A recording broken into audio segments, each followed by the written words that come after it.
번째 주일을 맞이하게 됐습니다. 우리가 사순절 기간을 보내면서 예수 그리스도 십자가를 생각하며 감사하며 하나님 은혜로 나아가는 귀한 믿음이 돼야 되겠지요. 그래서 오늘도 믿음과 기도라는 제목으로 하나님이 함께 하시는 은혜가 우리 심령에 넘쳐나서 하나님 기뻐하시는 은혜의 삶, 또 예수 그리스도 십자가 사랑을 감사하는 기쁨의 은혜에 하나님께 감사로 나아가는 모두가 되어야 되겠습니다. 어느 도시에 한 재판장이 살고 있었어요. 이 재판장이 살고 있었습니다. 이 재판장은 하나님을요 두려워하지 않았어요. 그리고 자기의 직위로 인하여서 사람들도 무시했어요. 한마디로 거만하고 교만하고 대먹지 못했다라고 말할 수 있는 사람입니다. 율법의 핵심이 하나님과 이웃을 사랑하는 것이라면 이 재판장은 율법과는 상관없이 아주 자기 마음대로 사는 나쁜 사람이 분명한 것 같아요. 이런 재판장이 내리는 판결은 아마도 공정하지도 않았을지 모르겠습니다. 그러나 재판장이기 때문에 자기의 유익을 위하여 어떤 재판을 하더라도 공정할 리 만무하겠지요. 그렇지만 오늘 성경 말씀에 나오는 이 한 과부, 이 과부 여인에게는 별다른 선택지가 없어요. 어디다 아랠 데도 없어요. 왜? 재판장에 의하여 재판을 걸어서 이겨내야만 하기 때문입니다. 이 불의의 재판장을 찾아가는 것 외에는 어떠한 방법이 없었다는 겁니다.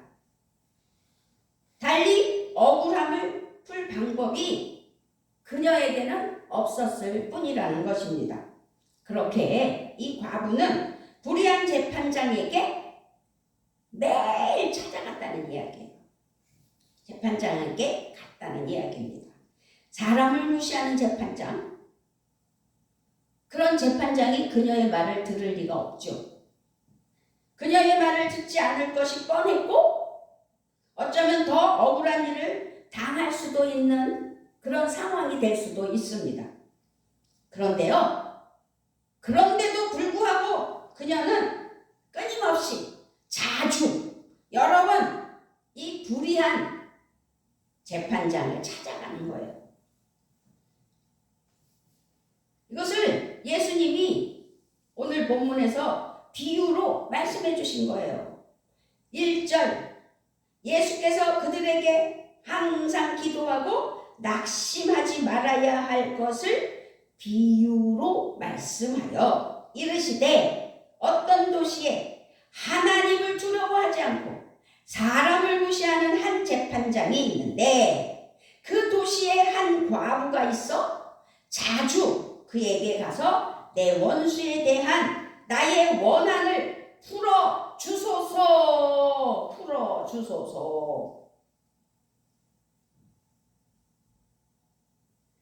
과부였던 여인이 불의한 재판장을 찾아가는 모습에서 우리는 기도의 참 진리를 배워야 된다는 것을 예수님께서는 이 비유를 통해 제자들에게 가르쳐주고 있는 겁니다.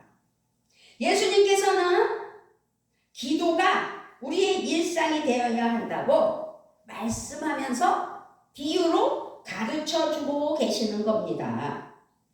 여인은 재판장을 자주 찾아갔다고 3절에서 그 도시에 한 과부가 있어 자주 먹는 자주가 아니고요. 그 도시에 한 과부가 있어 자주 그에게 가서 내 원수에 대한 나의 원한을 풀어주소서.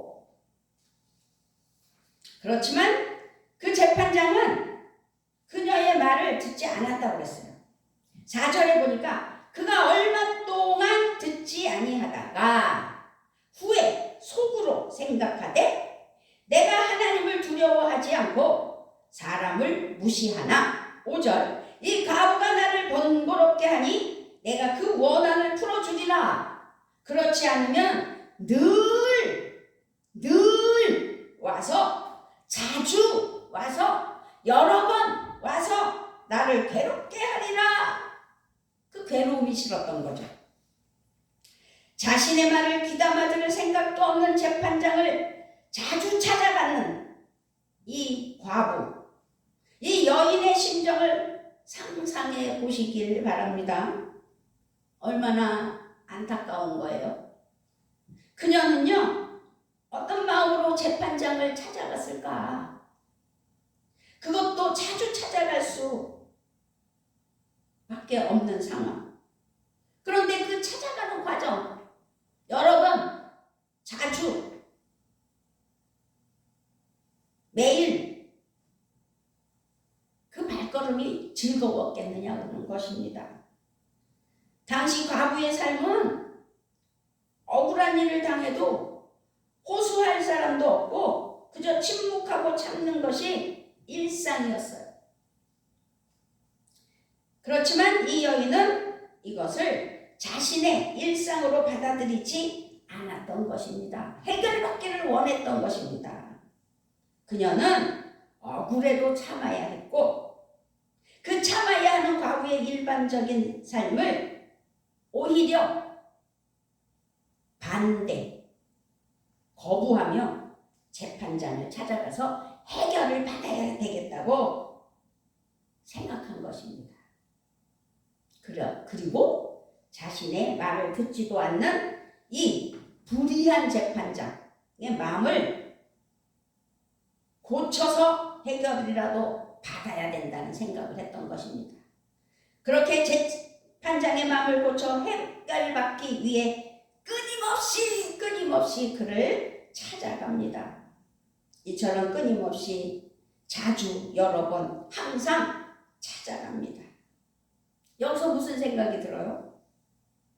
이것이 예수님이 비유로 말씀하신 기도라는 자세입니다. 이것이 기도예요. 1절에서 예수께서 그들에게 항상 기도하고 낙심하지 말아야 할 것을 비유로 말씀하여 이르시되, 그러면서 어떤 재판장과 과부 이야기를 해주신 거예요. 우리는 어때요? 우리는 어떤 마음으로 살아갑니까? 해야 된다는 거 알면서도 막연하게 해주실 것을 믿고 단순하게 기도하지는 않는가요?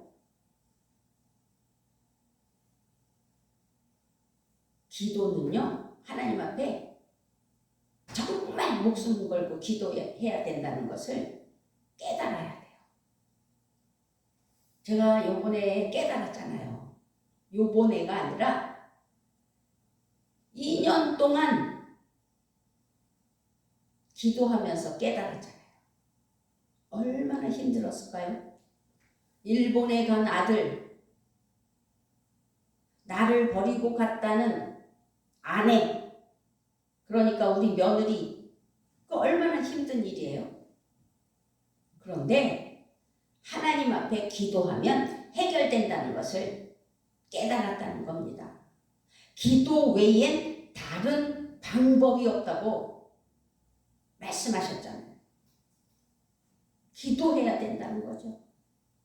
예수께서 그들에게 항상 기도하고 낙심하지 말아야 할 것을 비유로, 낙심하고 안 될 것이라는 막연한 불안감과 불신으로 기도하면 응답이 되지 않는다는 거죠. 확신을 가지고 하나님 앞에 맡겨드려야 됩니다. 나는 안 되면 하나님은 하십니다. 그러니 나는 하나님께 매달려 기도합니다. 지금 이 여인은 그런 거잖아요. 이 재판장은 불의한 사람이에요. 거기다가 말할 수 없이 사람을 무시하며 거만하며 교만하기까지 하여 거들먹거리며 잘난 척하는 나쁜 사람인 거예요. 그런데도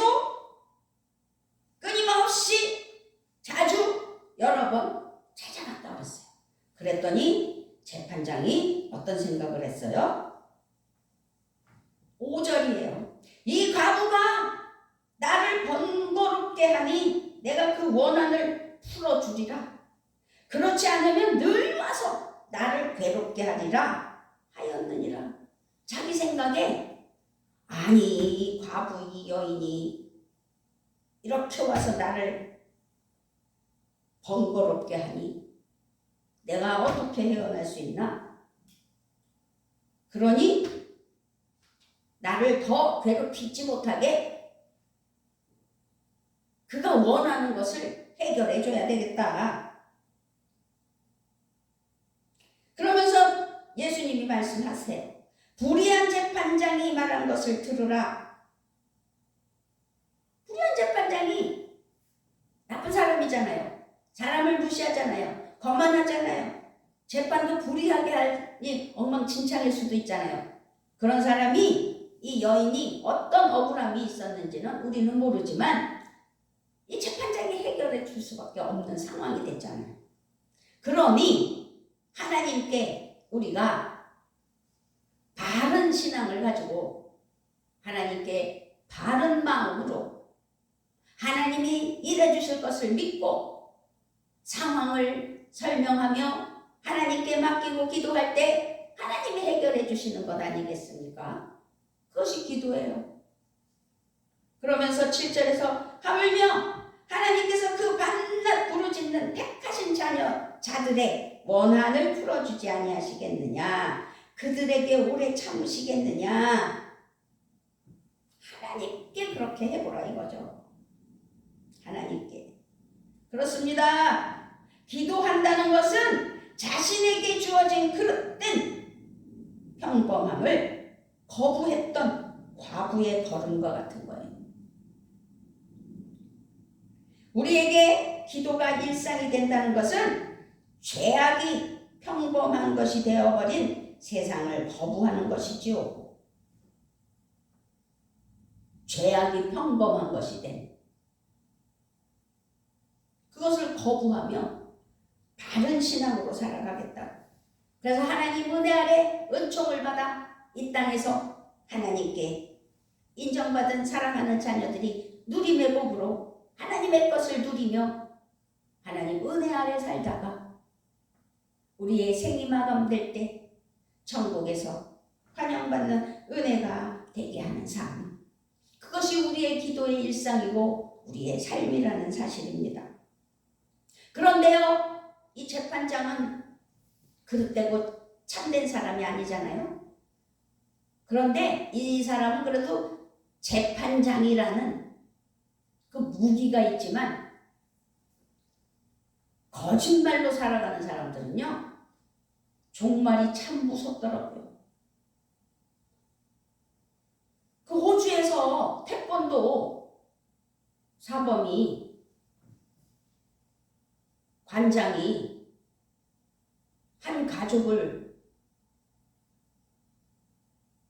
살인한 사건, 기가 막힌 사건인데요. 어제 그 다큐멘터리 그거 뭐죠? 그것이 알고 싶다. 거기에서 기가 막힌 걸 봤어요. 평상시에 자기 과시로, 과욕으로 자기를 높이려 맨 거짓말만. 사람은 진실해야 돼요. 거짓으로 살면 거짓에 의하여 인생이 망가지는 거예요. 그러니 죄악이 평범한 것이 되어버린 세상을 우리가 거부하며 하나님 은혜 아래 살아갈 수밖에 없는 거죠. 그리고 그 그릇된 일상을 되돌려 놓기 위해서 그 속에서 정의와 공의가 가득 찬 천국을 외치며 사는 우리가 돼야 되는 거예요. 그것이 삶이에요. 일상이 기도고 삶이 기도고 하나님과 교류하며 하나님을 의지하며 거룩한 하나님을 본받아 성부, 성자, 성령 안에서 거룩함으로 성령 충만으로 분별력으로 하나님 은혜 아래 승리하는 삶이 돼야 된다는 거죠.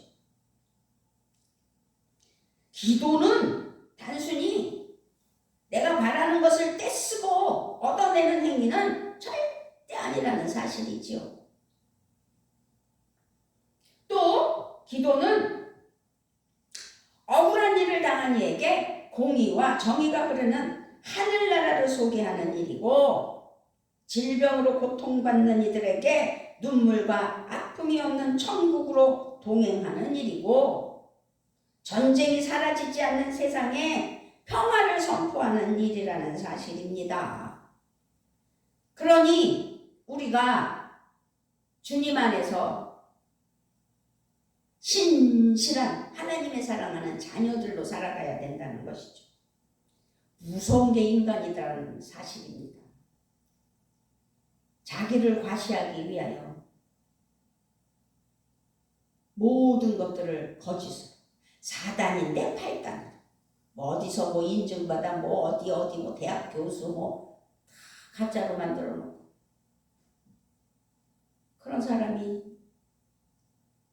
주위에서는 칭송받고 높임을 받으니까 다 거짓말, 빚쟁이가 빚 없이 누리며 사는 것처럼, 당장은 남의 것으로 누리면서 사니 평화로웠을 수도 있겠지요. 돈으로 사니까, 남의 돈으로. 근데 그것을 갚지 못하면 결국은 문제가 되는 것 아니겠습니까? 우리는 하나님 앞에 믿음 안에서 승리해야 돼요. 거짓이 없는 하나님의 은혜의 삶이 돼야 돼요. 예수님께서도 악이 편만한 세상을 기도하심으로 살아가셨잖아요. 그리고 이 세상을 위하여 친히 하나님 은혜로 나아가는 십자가 사랑을 보여주셨잖아요. 특별히 누가복음은 우리에게 기도하는 예수님의 본을 보여주는, 예수님이 걸으신 십자가의 길은 기도로 걷는 길이라는 사실입니다. 그리고 우리는 그 걸음의 끝에는 죽음이 아닌 부활이 있음을 믿음으로 고백하는 하나님의 사랑하는 자녀들이 되어야 된다는 사실입니다. 할렐루야. 우리는 사순절 5주를 맞이하여 주님의 은혜의 십자가 사랑을 감사하며 부활을 맞이하게 됩니다. 이제 사순절 5주를 보내고 다음 주일은 종려주일이에요. 종려주일을 보내면, 사순절 기간에 종려주일을 보내면 고난주간이 되는 거예요. 고난주간은 왜 고난주간이겠어요? 예수님께서 십자가에 돌아가시는 그 고난이 있는 주간이잖아요. 우리가 이 십자가의 길을 예수님과 같이 기도하며 걷는다면 어떤 결말이 기다리고 있을지 스스로 생각해 봐야 된다는 거죠. 과부의 이야기는 우리의 결말을 미리 보여주는 은혜예요. 예수님께서는 비유 속의 과부가 끊임없이 찾아갔던 불의한 재판장의 자리에 실제로 하나님이 계시다고 말씀하시는 것이 7절이에요. 하물며 하나님께서 그 밤낮 부르짖는 택하신 자들의 원한을 풀어주지 아니하시겠느냐? 그들에게 오래 참으시겠느냐? 이제 끊임없이 재판장을 찾아갔던 여인의 걸음은 불의한 재판장이 아니라 하나님을 향한 걸음이 된다는 사실입니다. 그리고 그 안에서 과부의 비천한 신분이 택하신 거룩한 백성으로 뒤바뀌는 겁니다. 그렇게 예수님께서는 제자들에게 비유로 말씀하시면서 끊임없이 자주 여러 번 항상 기도해야 된다고 가르치고 있는 겁니다. 끊임없이 기도하는 것이 마치 얼마 동안 듣지도 않는 재판장에게 가는 것 같을지라도 실은 하나님께서 굽어 살피시고, 그래서 굽어 살피시고 계신 복되고 거룩한 삶의 모습이라고 가르치고 계시는 거예요. 마지막으로 제자들에게 묻죠. 8절에서 내가 너희에게 이르노니 속히 그 원한을 풀어주시리라. 그러나 인자가 올 때에 세상에서 믿음을 보겠느냐? 인자가 다시 올 때 과부와 같은 믿음을 볼 수 있겠느냐는 것이지요. 이것은 먼 훗날을 얘기하신 거예요. 예수님은 십자가에 못 박혀 돌아가시고 사흘 만에 부활하셔서 제자들과 40일간 계셨다가 하늘에 오르셔서 다시 오실 것을 약속하셨어요. 그래서 우리는 예수님이 가시고 보혜사 성령님이 오셨을 때 성령 받으라.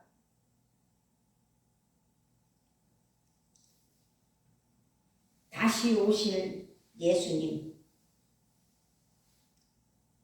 이 과부와 같은 믿음을 볼 수 있겠느냐고 질문했을 때 우리는 어떻게 대답해야 될까요?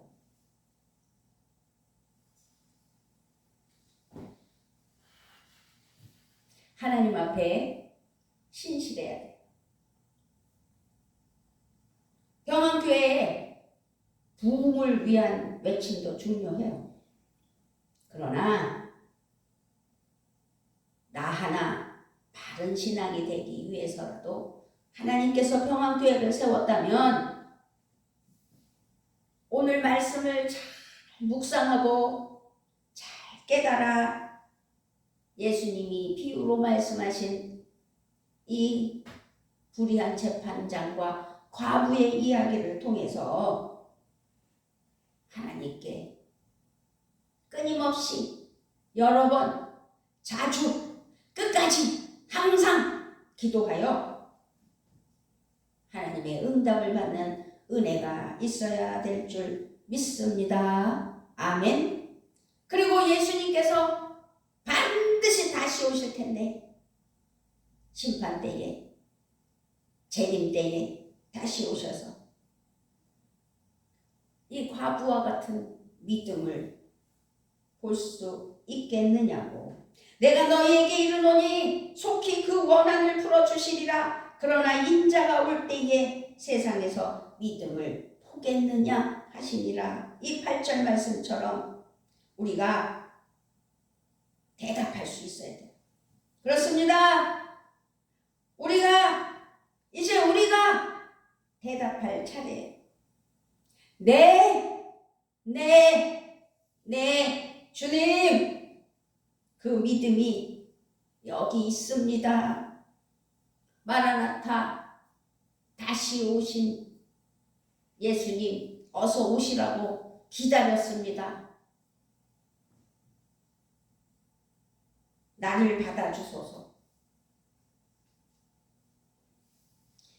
네, 주님, 그 믿음으로 지금까지 잘 살아왔습니다. 그 믿음이 여기 있습니다. 라고 대답할 수 있는 우리 평안교회 성도님들 되기를 주님의 이름으로 부탁을 드리며 축복합니다. 아멘. 아버지 하나님 감사합니다. 우리가 무엇이간데 이처럼 사랑하여 주시고 하나님 은혜로 나아가는 믿음 되게 하시니 감사를 드립니다. 불의한 재판장과 끊임없이 자기의 그 원한을 풀어달라고 간청했던 과부와 두 사람을 보면서 우리는 어떤 모습으로 살아야 되는지 깨닫게 하신 하나님을 찬양하며 우리 주 예수 그리스도의 이름으로 기도드리옵나이다. 아멘.